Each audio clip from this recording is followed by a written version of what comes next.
Welcome. We are Moneycopilot LLC. Join us as we share our roadmap to help people along on their journey to better financial health. Your wallet will thank you. Everybody to Moneycopilot Roundtable. I am Tunji Ajibeda. I'm Afrieya James. And I'm Michael Lugo. All right. We have a number of different topics to discuss today, particularly around some of our friends that may be members of AARP. AARP had a very interesting article around some of the signs of aging and when loved ones may need help, whether that's help in the area of mobility or in keeping up with appointments or even finances. So we do believe that membership with AARP is a good thing, especially as people get older.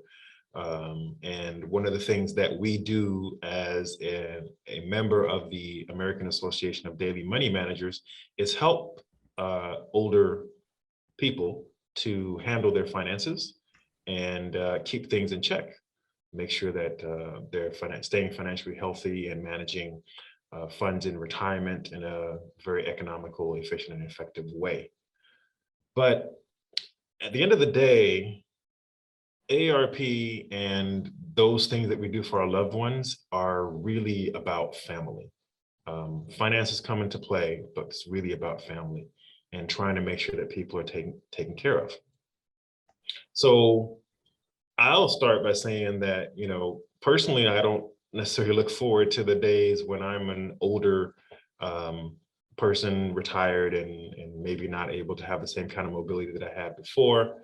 I am very, very hopeful that, my finances will be okay. But while I might be a little bit, I guess, on point with finances today, I am not looking forward to the day when I'm not going to be able to handle my own finances, which is, a potential outcome.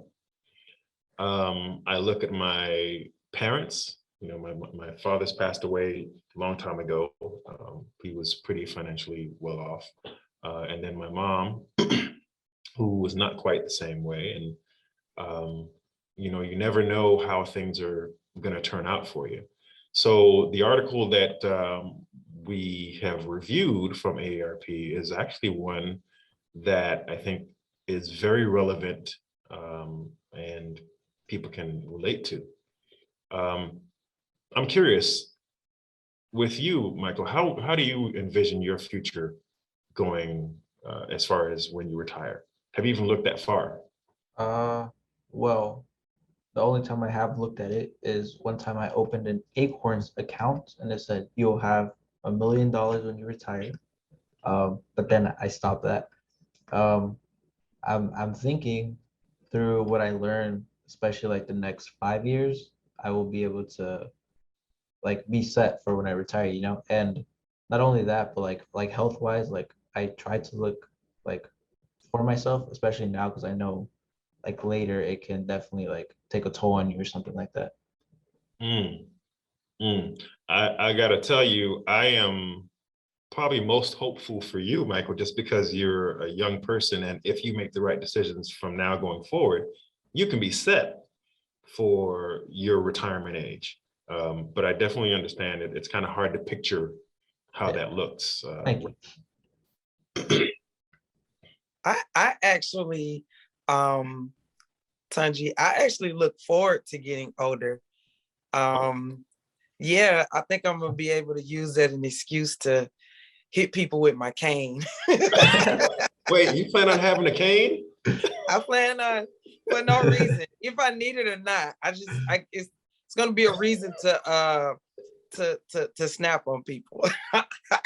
Okay. I'm just playing. I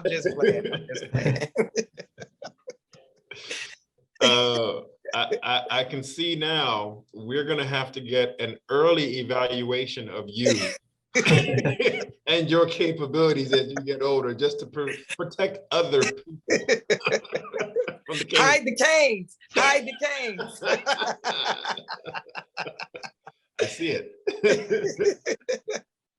I definitely see it. But I have a system now that I use for making sure that I pay bills, right? It's really old and antiquated, but it works for me. And I think everybody really has to figure out their own financial system that works for them. But I keep track of the paper-based statements that come through, whether it's credit cards, utilities, or whatever. I keep them in a pile, and I put dates on them, and maybe a couple of weeks before they're due, I schedule payments to go out.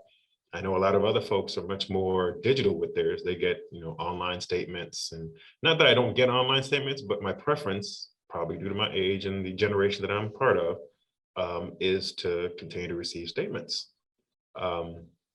So that might be what I'm used to, but I wonder in the future if I'll be able to keep that going, because it's a lot of bills, a lot of statements. Well, the whole gist of everything is to kind of dumb it down, so to speak. As you get older, you have less bills probably than you will when you are, student loans, car note, mortgage, financing equipment. Like, by the time you get a little older, those should be kind of kept to a minimum, would you think? You know what? I say speak for yourself on that one, because I'm trying to be a millionaire by the time I'm older. But I mean, as far as your expenses, do you feel like you'll be taking less of a risk, or well, here's the thing, right? As far as risk is concerned, I will have made a bunch of decisions, I think, in the next 20, 25 years or whatever that I have before I retire, that hopefully will be building wealth. And building wealth a lot of times is going to require some level of maintenance to keep that wealth up.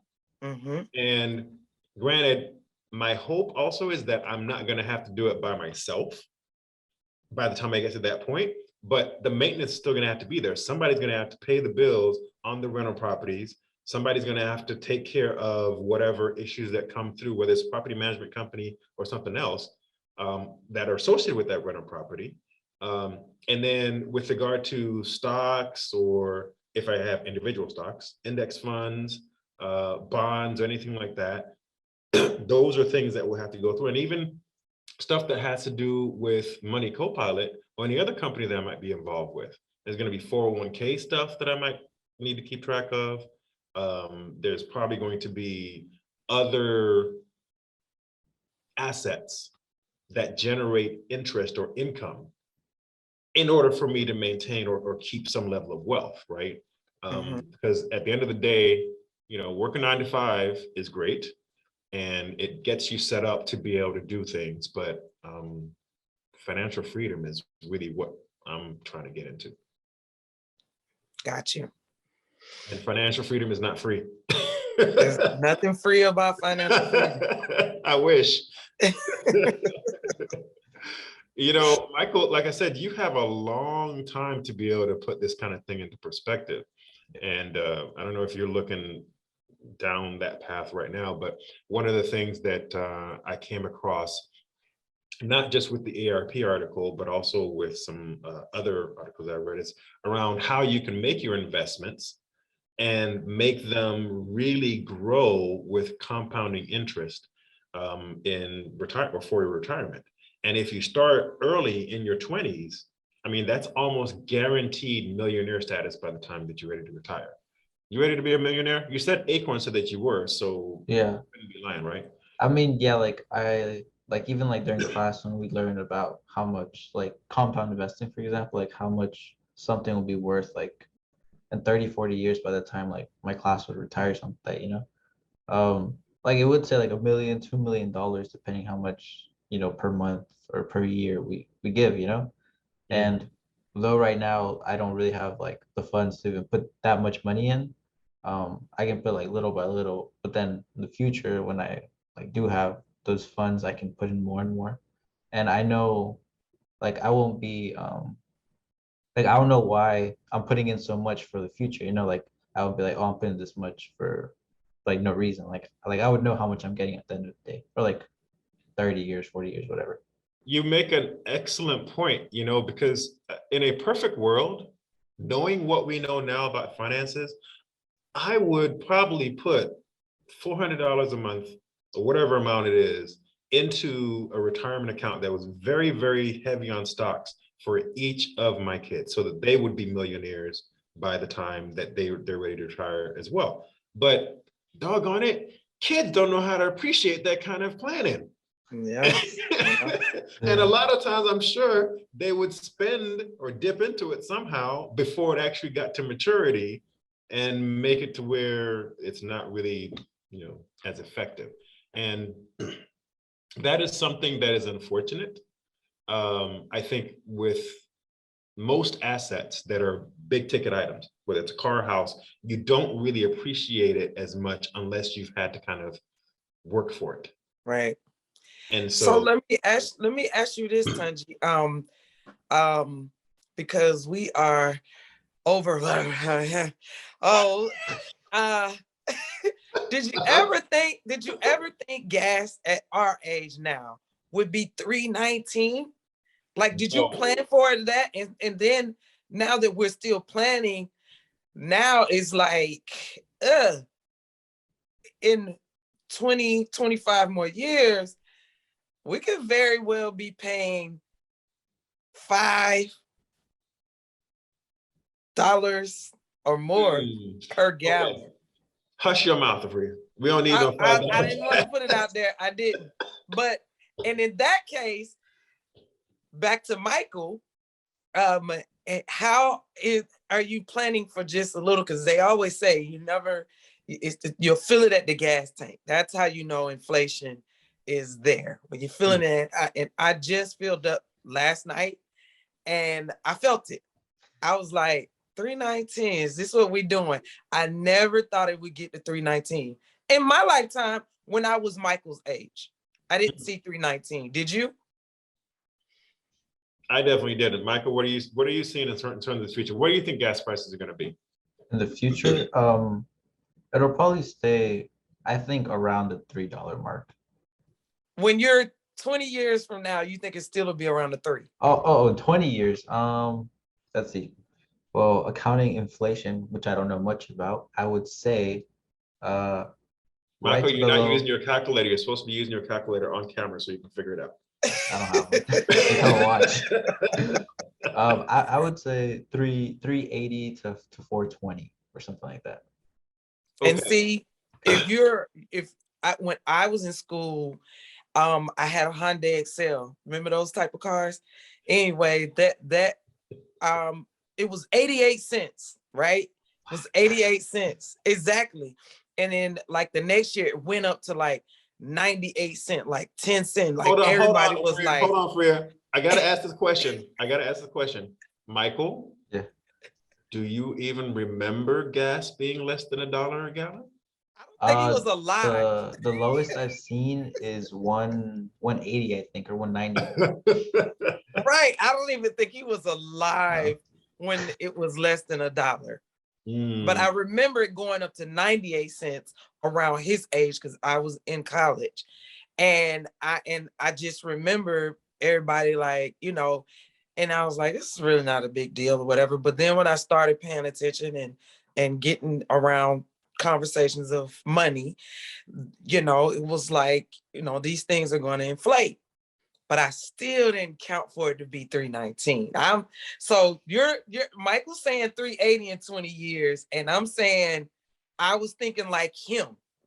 I understand that. So let me put this into perspective a little bit for our viewers, because I remember gas being less than $1 per gallon. I do. Yeah. But considering that was what, 20 plus years ago, right? And we're talking about looking 20 years or so into the future. Gas prices likely will be more like $6 a gallon, right? With inflation. But the other thing that we're not even factoring into right now is because when we were looking at it at our age, when we were younger, gas was the only thing, right? Now we've got electric vehicles. But no, we did think that. Say again? I said, but we did know that. We did know the Jetsons were going to be here. Okay, we knew the Jetsons were going to come here, but they were supposed to come here like years ago, right? Stuff is going slow now, but at the end of the day, we can see that they just passed legislation that's going to fund the creation of a whole network of electric charging stations for these electric cars. So now we're not only thinking about the cost of gas, but the cost of electricity to charge these electric vehicles. And when you look at it that way, it's almost a no-brainer that gas is going to probably double or triple in price, only because there are going to be fewer people using the gas. Yes. More people using electricity. Cha-ching! We just figured it out. Oh my gosh. And to bring that back to some of our, older audience, right? AARP members, et cetera. I can put myself in their shoes now, looking at so much change happening in the world, right? And looking at electric cars versus the gas cars and thinking to myself, okay, yes, the gas prices are going sky high, but I can't even imagine going out and buying an electric car. Right? Do they? So that's the question. In this article, they said by 2030, there will be more than 70 million people age 65 and older, and about 85% will be licensed to drive. Okay, so are you suggesting that crowd invest in an electric car or hit that $6 that is about to be? Look, what I'm suggesting is that many of them are going to probably hit that $6 because they are going to be set in their ways and don't want to necessarily change. However, I'm not a huge Elon Musk fan or anything like that, but doggone it, autopilot on the Tesla is looking real good on an electrical vehicle and having it drive me around wherever I need to go. And if that can actually come to fruition with legislation and anything like that, because I see stuff happening even in Atlanta in certain test areas where electric vehicles and autonomous vehicles where you have no driver are starting to show up. And it's the future. And I'm like, use it or lose it. Use it or lose it. So while that statistic is a little bit concerning, right? I am also encouraged by the fact that technology is taking us further with all these other options that are going to be available to not only folks who are younger like Michael, but also those who are older. I can see a little putt-putt vehicle that's electric-based and fully autonomous going around the retirement home, taking people to where they need to be. I can see that. Got you. So let's also, again, back to the AARP piece. There is a real issue when we get older with the issue of paying our bills, whether it's on time, dealing with debt. There's so many people who get scammed nowadays. Even with Zelle and Bank of America, there are people who are being scammed by, being tricked into sending money digitally, right? Yeah. But then they can't get it back after it's been sent over. And that is a big problem, whether it's Zelle, Cash App, or whatever the case may be. But even just managing your money to the point where you have money to be scammed away is an issue. I think about elderly parents who maybe are just starting to forget things and not able to remember due to dementia, depression, or anything that can affect us as we get older, not able to remember how to fully take care of their financial health. And there are caregivers, mainly family members, right, that have to step in to help them, right? And are we even ready to make that kind of thing happen? At the end of the day, we got to remember that these seniors, these older adults, they really are independent beings and have had lives, memories, great adventures, and things like that. They deserve the respect and honor that comes with age. So you can't just go in and take over somebody's financial life, even if it's maybe what's best for them. But getting to the point of being ready to help somebody in your family when they do reach that point, that's not an easy task. You know? Yeah. I think one of the things that can make it better is if you have help, if you don't have to do it by yourself. Because one, whoever you're having to help will be able to say, okay, it's not just my child who's trying to make this happen. It's not a play for power. It's really to help me because I'm going to have not only the child helping, but also this third party. It could be us as a trustee to help you with our trust pay service, or it could be, working with your child and using the psychic service, whatever the case may be. But being able to bring a third party, a neutral third party in, can really help in that kind of situation. Agreed. So, any final words? I think you nailed it. I think that's it. Definitely for families who may be feeling overwhelmed, they probably should be seeking resources in the direction of a third party to implement and coexist with the caregivers.